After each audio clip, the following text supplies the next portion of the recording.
सप्रम नमस्कार मित्रों, मैं डॉक्टर विजय कुमार मधुकर कुलकर्णी आज सहज ही बैठे बैठे कुछ बातें आपके सामने प्रस्तुत करने जा रहा हूँ। वैसे मेरी मानसिकता थोड़ी सी अलग भी हो सकती है, क्योंकि बार बार नेगेटिव सोच रखना ये भी सही नहीं होता।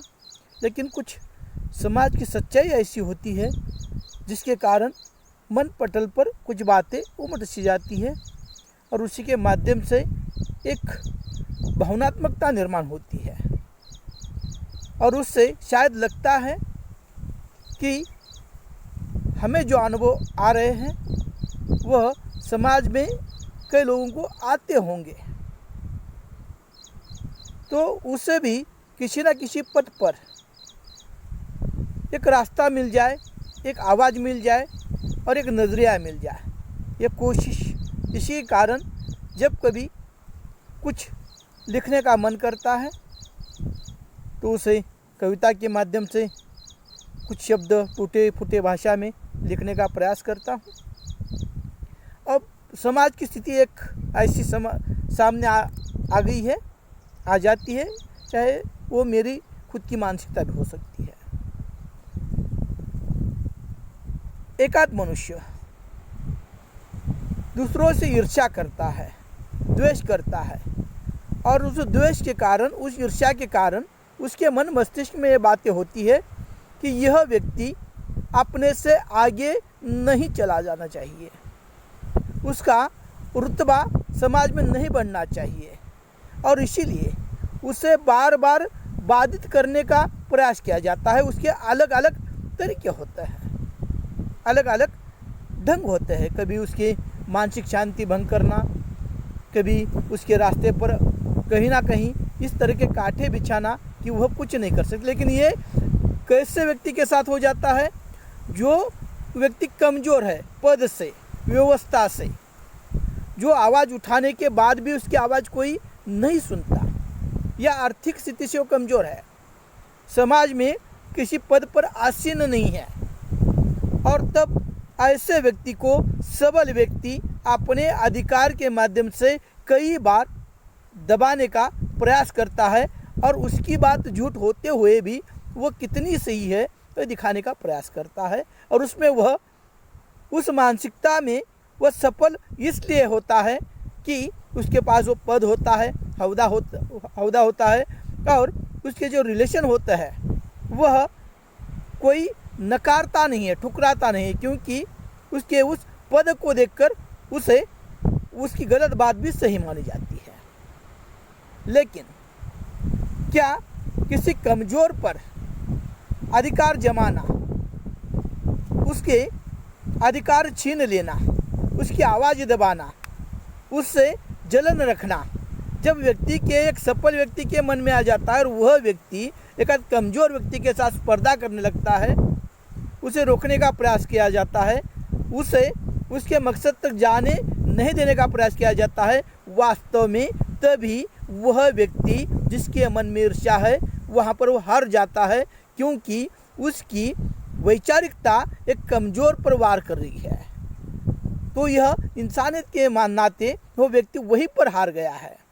वह समाज के सामने तो जीत जाता है पद से, लेकिन वास्तविक अंतर्मन में जब किसी कमज़ोर पर प्रहार किया जाता है, उसे दबाने का प्रयास किया जाता है, सही मायने में वह व्यक्ति अंतर्मन की क्रिया में, व्यवहार में, संस्कार में वह पर हार जाता है। लेकिन सामाजिक धरातल पर वह उसकी जीत दिखाई देती है, लेकिन उसकी वो वास्तविक जीत नहीं होती और यह सही बातें होती है, लेकिन इसे समाज स्वीकारता नहीं है, क्योंकि समाज के मनोस्थल पर भी वह कुछ बातें ऐसी बैठी होती है जो पैसे वाला है, पद पर है, आसीन है या बड़ा है, तो उसकी बात सही मानी जाती है और उसका विरोध कोई नहीं करता, जबकि किसी कमज़ोर पर प्रहार करना एक गलत है और उसका शोषण करना, यानी खुद जो व्यक्ति सबल है उसकी वहाँ पर हार हो जाती है, वो वहीं पर परास्त हो जाता है। लेकिन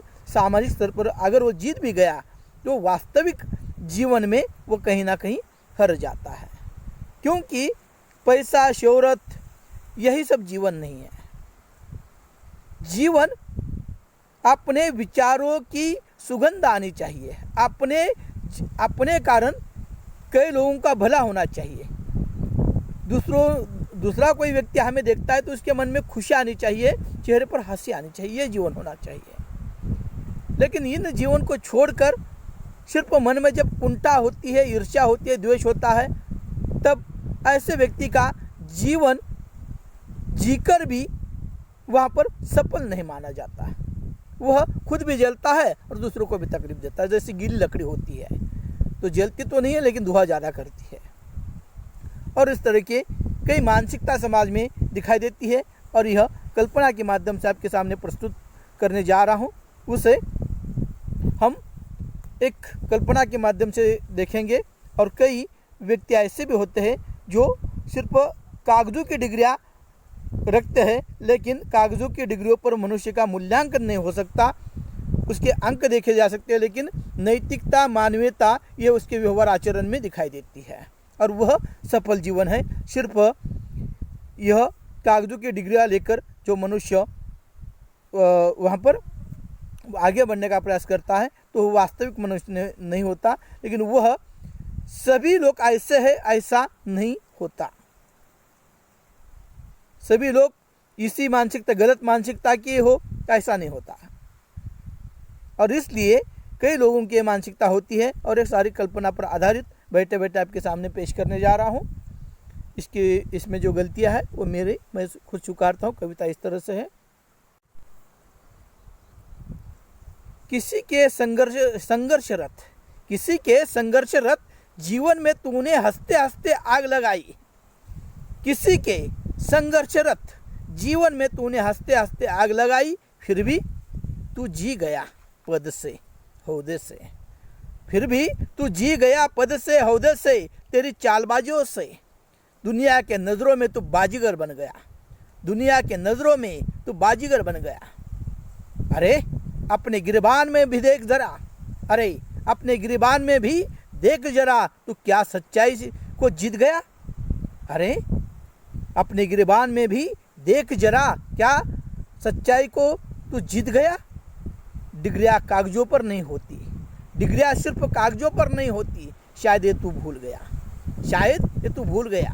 और अंदर से खोखला इंसान तू बन गया, और अंदर से खोखला इंसान तू बन गया। वहीं पर सही अर्थ में तू परास्त हो गया, वहीं पर सही अर्थ में तू परास्त हो गया। क्या मिला तुझे कमजोरों को दबाने से? क्या मिला तुझे कमजोरों को दबाने के? कुछ दिन शोहरत दौलत तो मिलेगी, कुछ दिन शोहरत दौलत तो मिलेगी, लेकिन तेरे नसीब में भी तो 3 गज जमीन और मिट्टी ही तो लिखी होगी, मिट्टी ही तो लिखी होगी। तू मत सोच यह तेरी जीत है। तू मत सोच यह तेरी जीत है। तू जिस दिन कमजोर से लड़ाई लड़ा उसी दिन तेरी हार है। तू जिस दिन कमजोर से लड़ाई लड़ा उसी दिन तेरी हार है। स्वार्थ के आगे तूने उजाड़ा है एक बस्ता बनाया घर। स्वार्थ के आगे तूने उजाड़ा है एक बस्ता बनाया घर, उसके पीछे थे सपने हजार। उसे टूटते हुए घर के पीछे सपने हजार थे।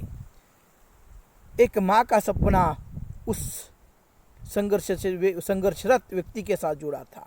एक बाप का सपना उसी के साथ जुड़ा था। एक भाई का सपना उसी के साथ जुड़ा था। एक बहन का सपना उसी के साथ जुड़ा था, जिसकी जीवन में तूने आग लगाई थी। इससे जुड़े कई दिलों को तूने ठेस लगाई थी।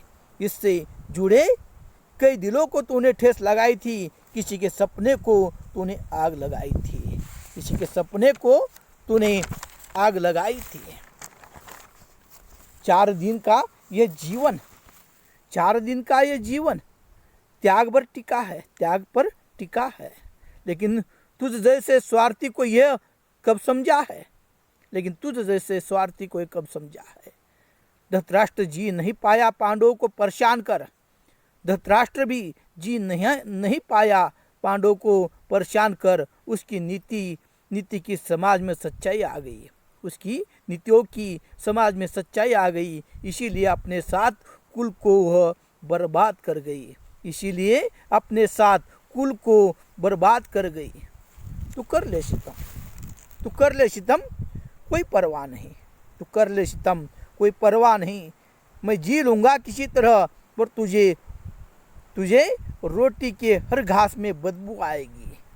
तू कर ले सितम कमज़ोर पर, कोई परवाह नहीं, मैं जी लूँगा किसी तरह, पर तुझे रोटी के हर घास में बदबू आएगी।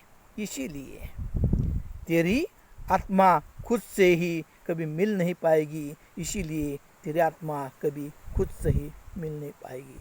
नमस्कार। ये सारी बातें कल्पना पर आधारित है, किसी व्यक्ति के जीवन में से संबंधित नहीं है। वो शायद मेरी निजी मानसिकता हो सकती है, निजी विचार हो सकता है। नमस्कार।